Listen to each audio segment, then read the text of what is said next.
बाबुलखेडा येथील पंचमुखी हनुमान मंदिर परिसरात सोमवारी रात्री अचानक भीषण आग लागली। आगीची तीव्रता इतकी प्रचंड होती की खापरखेडा परिसरातील दूरवरच्या भागातूनही आगीच्या ज्वाळा आणि काळा धूर स्पष्टपणे दिसत होता। स्थानिक नागरिकांनी या आगीचे भयावह दृश्य मोबाईलमध्ये कैद केले असून हे व्हिडिओ सध्या सोशल मीडियावर मोठ्या प्रमाणात व्हायरल होत आहेत।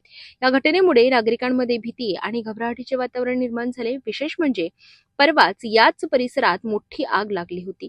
त्या घटनेनंतरही योग्य खबरदारी घेण्यात आली नाही अशी संतप्त प्रतिक्रिया स्थानिकांकडून व्यक्त होत आहे।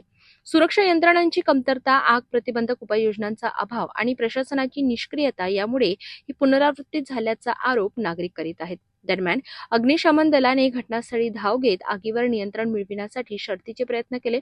सुदैवाने या घटनेत कोणतीही जीवितहानी झाल्याची माहिती नाही, मात्र मोठ्या प्रमाणात नुकसान झाल्याची शक्यता वर्तवली जात आहे।